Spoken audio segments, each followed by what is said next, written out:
Te encontraré es más que una frase, es una promesa cargada de esperanza de quienes han perdido a un hijo y esperan que sus voces sean escuchadas en este nuevo espacio, donde conoceremos rostros e historias de niños y jóvenes de origen hispano que desaparecieron de la vista de sus seres queridos y que el tiempo no desdibuja. Mi nombre es Zuli Román y agradezco me acompañes a que juntos intentemos arrojar un poco de luz a cada una de las historias que aquí compartimos.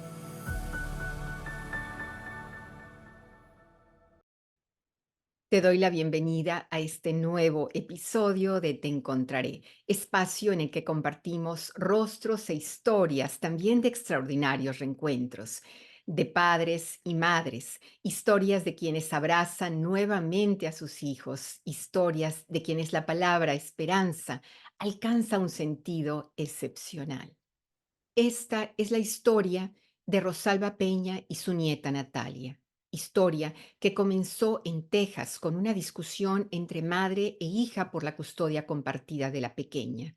Discusión que escaló en violencia física de la mujer contra su propia hija y su madre. Historia que se extendió a Alicante, España. FBI, Interpol, NECMEC, autoridades españolas, la Corte Internacional de La Haya, detectives privados, abogados, un camino muy complicado y sinuoso. ¿Cómo comienza la pesadilla? Esa pesadilla que literalmente Rosalba traspasó fronteras. Cuando una situación de violencia doméstica ocurre de un hijo hacia una madre, como fue el caso de mi hija hacia mí, pues es muy difícil entenderlo. Y más después te das cuenta que estás no nada más lidiando o enfrentando un problema con el hijo, sino ves que también tiene un problema psiquiátrico, que no sabes cómo manejarlo, porque como te digo, yo soy una abuela, no soy detective, no soy trabajadora social, no soy abogada, no soy psiquiatra, no soy psicóloga. Entonces, como una madre normal, no esperas que un hijo reaccione de esa forma. Es cuando empieza esta pesadilla. El 22 de septiembre del 2009. De ahí llegamos a un acuerdo de que ella iba a tener visitaciones con la niña porque no queríamos separar a la niña de su madre, pues tratando de hacer lo mejor que piensas en ese momento. Cosa que el oficial, cuando nos entregó la custodia, me dijo muy claramente: señora, no quite los cargos. Señora, pida la custodia de su nieta. En ese momento, como te digo, yo me sentía como una gallina sin cabeza. No entendía qué era lo que estaba pasando. Ahora entiendo a lo que se refería el oficial. De ahí seguimos, tenemos un acuerdo donde tenía visitaciones. El marzo del 2011 no se presentó. El intercambio se tenía que hacer en una estación de policía, no se presentó.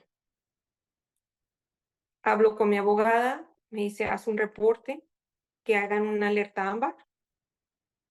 Pido que hagan el reporte, pido que hagan una alerta ámbar, que hagan lo que se llama un welfare check. Van los oficiales, el departamento está vacío. Ni Natalia ni mi hija están. Les pido con lágrimas y desesperación a los oficiales que pongan una alerta ámbar, que fue lo que me dijo mi abogada que hiciera. Lo único que recibo es: no podemos hacer nada, esto es solamente cuestión civil. Usted tiene que ir a la corte. Para esto mi hija estaba bajo palabra o probation, como le llaman aquí en Estados Unidos. O sea, ella no podía salir de la ciudad.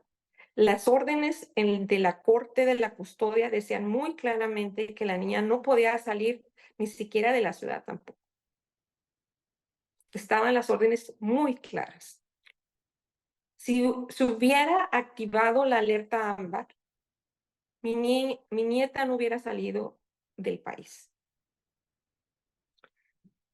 La historia sigue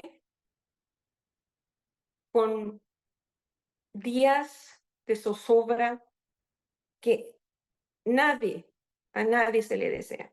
Solamente las personas que hemos vivido el secuestro, la desaparición de un ser querido, podemos entender que esos minutos, esos segundos se hacen interminables, se hacen una eternidad. De esos segundos, de esos minutos, de esas horas, de esos días sin dormir, sin saber absolutamente nada, sin que nadie te dé una respuesta, nadie, porque yo me la pasaba casi día y noche en la policía, pidiéndoles que hicieran algo, que sí lo podían hacer, pero en ese momento yo no sabía. Me gustaría enfatizar en que la ley federal de Estados Unidos prohíbe que uno de los padres saque a un niño o niña del país y lo retenga con la intención de obstruir los derechos de custodia del otro progenitor o de quien le haya sido otorgada legalmente la custodia. De acuerdo al Departamento de Justicia, todos los años, más de 200.000 niños pasan a ser víctimas del llamado secuestro parental, alejados de su familia, hogar y amigos por uno de sus padres u otro familiar. Pasan los meses, mi abogada me pide que haga lo que le llaman el Tratado de la Haya, por si pensé que la había llevado, como te digo, vivo en una frontera muy cerca de México. Mi idea era que se la había llevado a México.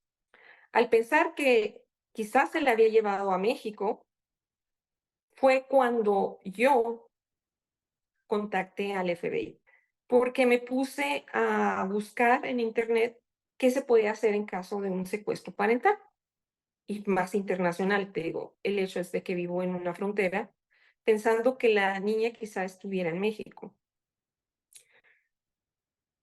Y me dice en el internet que tenía que contactar ya directamente a la oficina del FBI.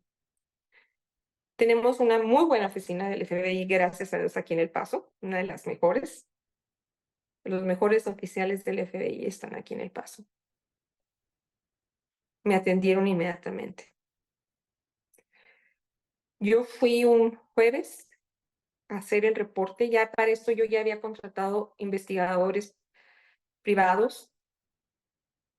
Había tratado de seguir todas las líneas que pudiera entender, porque en esa desesperación tienes que darle un sentido.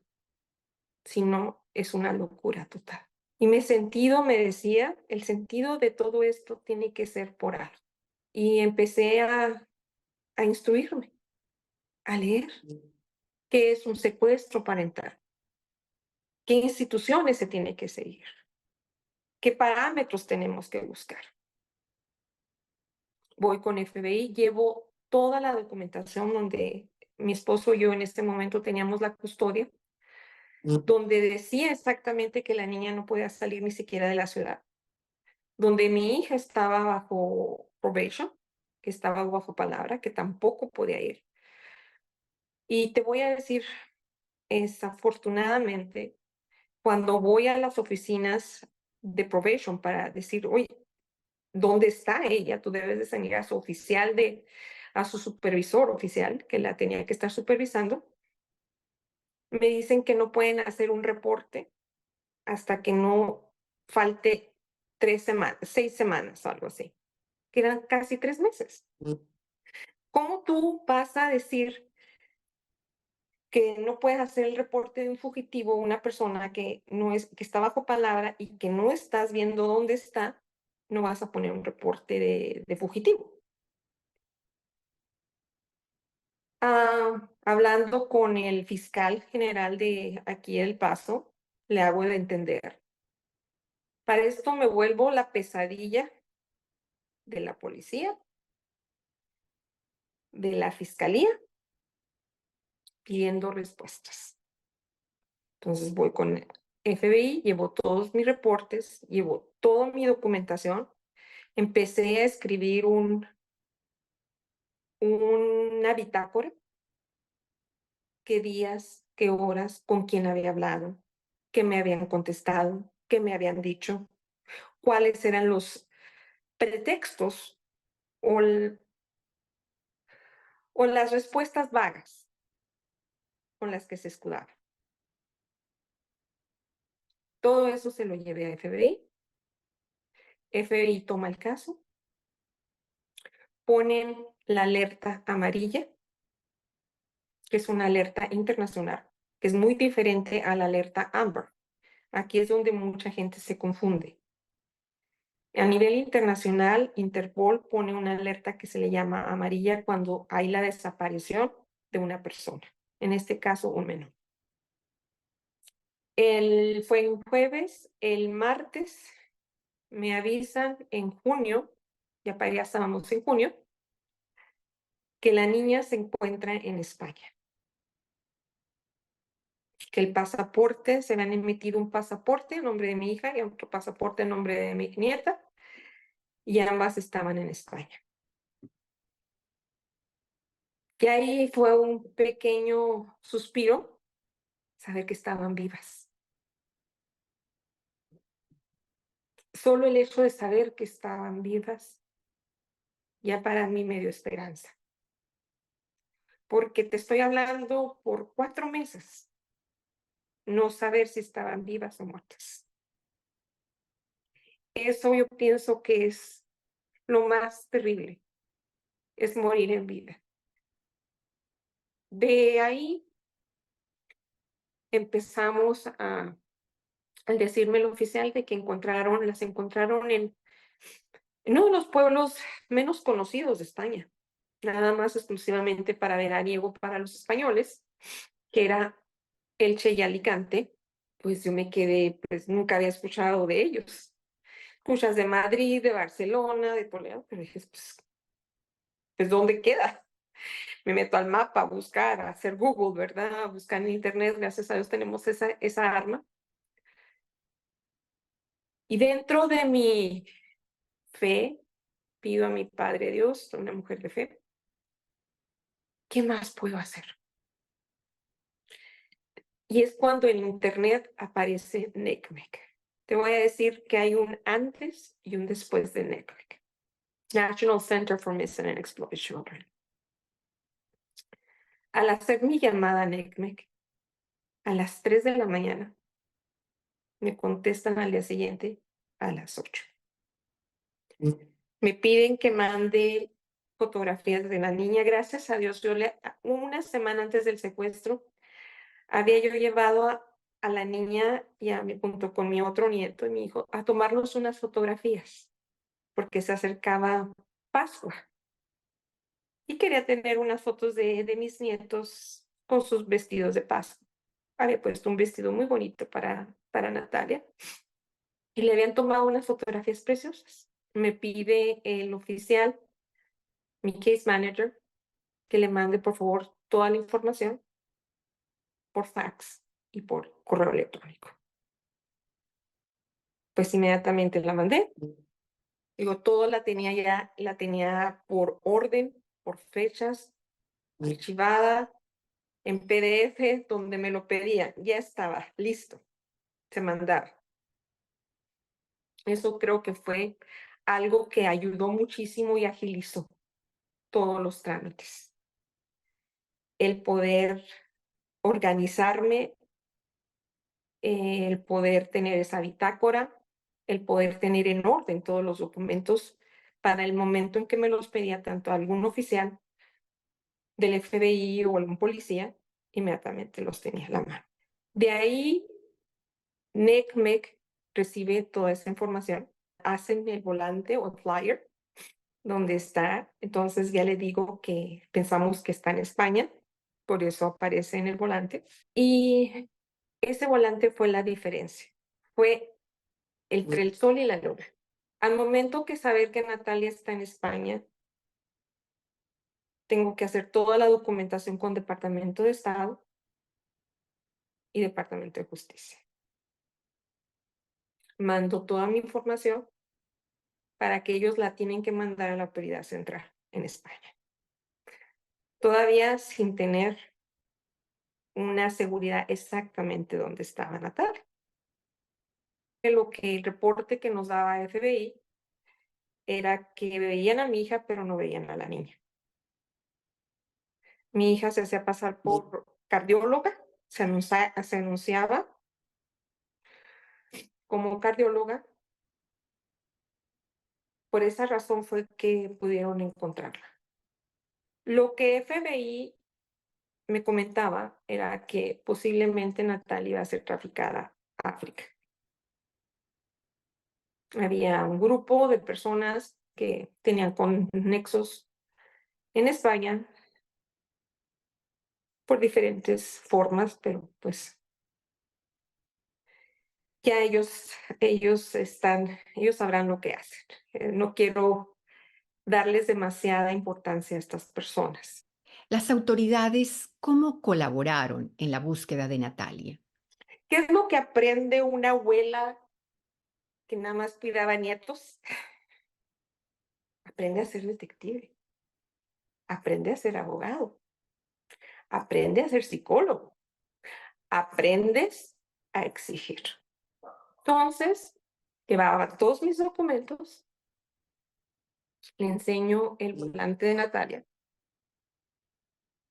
y le digo al curador, usted tiene un caso en sus manos. Acaba usted de ver un volante del Centro Nacional de Niños Perdidos Explorados, donde dice que esta menor fue sustraída, está secuestrada internacionalmente y se encuentra aquí en España. En España es muy fuerte el secuestro de menores. Por todo lo que pasó, la historia que vivió España de tráfico, de secuestros de menores en la Guerra Civil Española. Entonces tienen unas leyes sumamente duras. Pues te estoy hablando que ya estamos en octubre, noviembre, diciembre. Me hablan del Departamento de Estado, que ya iban a hacer el operativo de rescate de Natalia, y cuando das el sentido al dolor, los caminos se abren.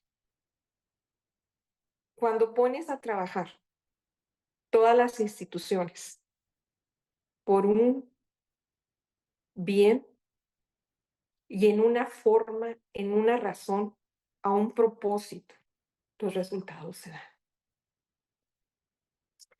Para esto, el detective Sánchez me decía, no se preocupe, la vamos a encontrar. Le doy mi palabra. Llegamos a España un 29 de diciembre 2011. Nos dicen que tuvieron que abortar el operativo porque no sabían dónde estaba Natalia. Nadie sabía dónde estaba Natalia. Mi hija se paseaba por todos lados, pero mi nieta no. Regresamos a Estados Unidos sin esperanzas, pero yo tenía fe. Veníamos cansados, pero yo tenía fe. 4 de enero recibo la llamada. No, 3 de enero recibo la llamada. Tenemos a Natalia. Natalia está bien. Me habla FBI, me dice, le dije que le vamos a encontrar. Me habla el oficial, el detective Sánchez de España. Señora Peña, venga rápido. Natalia está en mis brazos. ¿Cómo fue ese esperado reencuentro, Rosalba? El 6 de enero es un día festivo. Es el cumpleaños de Natalia, pero es día festivo. No la podíamos ver, pero nos dieron una oportunidad de verla. El 7. Natalia Al verme estaba llorando. Para esto, cuando tú vas a encontrarte por primera vez con un menor, no sabes si el menor se acuerda de ti. No sabes por qué situación difíciles este menor pasó, sea un bebé, un adolescente. No sabemos qué le podían haber dicho. En este caso, Natalia, antes de irse, hablaba español.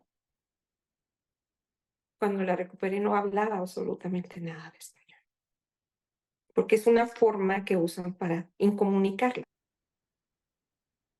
Las palabras más hermosas fueron: "Why you take it so long, mom? I was waiting for you". Imagínate, niña de 3 años que te diga: "¿Por qué te tardaste tanto? Te estaba esperando".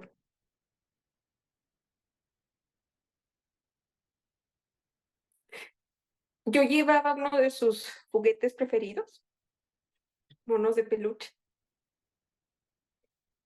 un jueguito de té, porque siempre jugábamos al té, que era muy inquieta y muy inteligente. Entonces, su libro que le leía en las noches, su muñeco de peluche y su jueguito de té. Ella se queda en mis brazos, no se quiere separarme, me jalaba así, así con sus manitas. Estaba un trabajador social supervisando la visita. Hasta él se conmovió. Mira, de ahí nos dieron nada más 1 hora de visita. La niña se durmió en mis brazos. Le canté su canción que siempre le cantaba. Se durmió. La tranquilicé. Le dije que no la iba a dejar, que siempre estaba viendo al cielo, mandándole mensajes. Y, no, y ahora ya no nos íbamos a separar. El sentido de mi sufrimiento empezó apenas al llegar a la Corte de La Haya. Para mí, el tener ese apoyo de NECMEC, esa dirección, esa, el poder entender lo que significaba un secuestro internacional, el entender cómo se va a manejar un circo mediático, el poder saber qué decir, qué no decir, para que no te afecte, el saber que al llegar de regreso ya de hecho ya estaba listo la terapia para Natalia y para mí. Las horas que mi case manager pasaba conmigo, dándome toda la información que fuera a necesitar, la orientación. Gracias a Dios, mi case manager, Griselda González, pudimos saber cómo manejar este circo mediático, cómo manejarnos en la corte y esperar. Ahora viene lo difícil, que ya sabes que está ahí, pero está en manos de 3 desconocidos. ¿Va a regresar mi nieto o no va a regresar? Mi teléfono suena. Era mi abogada diciendo: "Va mañana en la mañana por Natalia y tiene que salir al día siguiente a Estados Unidos. Departamento de Estado ya tiene todo listo. La corte falló a favor de ustedes".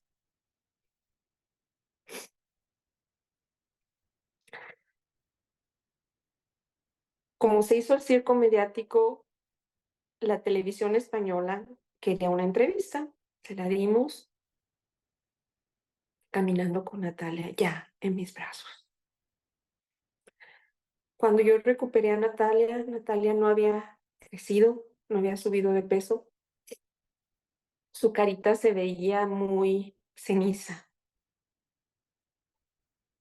Pero el primer lugar a donde fuimos fue a la comisaría de la Policía Nacional Española a dar gracias. De ahí a la iglesia a dar gracias.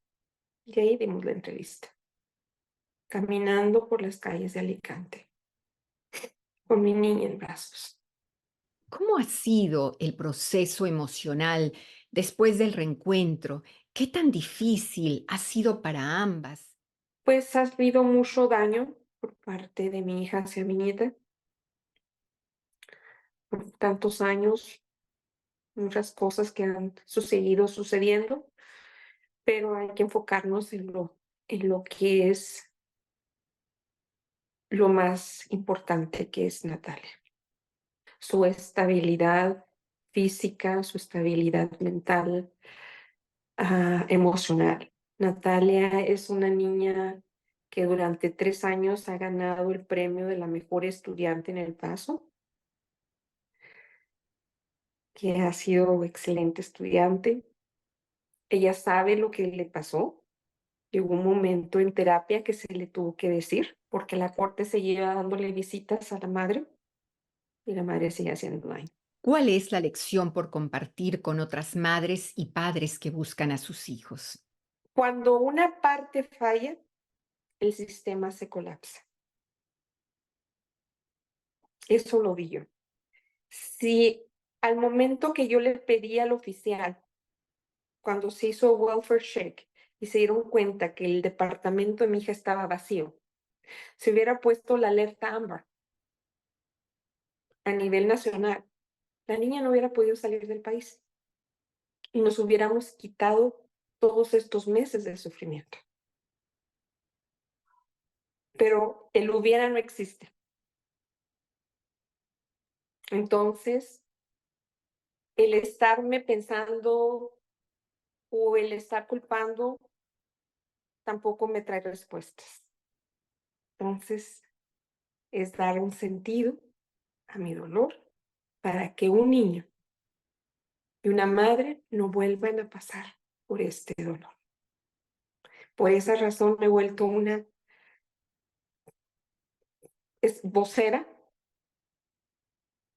de prevención, preveniendo antes de que pase.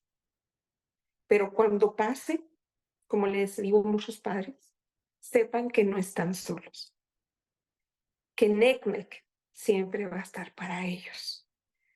Y personas como yo van a contestar la llamada y vamos a hacer una oreja, porque no estamos en sus zapatos, pero caminamos ese camino. Quizá, quizá todavía muchos de mis compañeros siguen buscando. Otros tuvimos la dicha de ya tenerlos en casa. Rosalba y su experiencia vivida la han llevado a ser parte del Team Hope, equipo Esperanza de NECMEC, dando apoyo a familias en secuestros internacionales, también en casos de jóvenes que se escapan de su hogar voluntariamente, en tráfico humano y entre otras cosas, también da entrenamiento a oficiales de este país sobre cómo tratar los casos de un menor desaparecido. Por ahora, solo me queda agradecerte el haber compartido tu historia, Rosalba, tu historia de vida, historia que sin duda es una lección de perseverancia, de tenacidad, de esperanza. Y sin más, te recuerdo que en medio de este mundo complicado, te encontraré es también una invitación abierta para quien vio algo o escuchó algo pueda sumar en la cruzada de búsqueda de estas madres y padres que no han corrido con la misma suerte de Rosalba.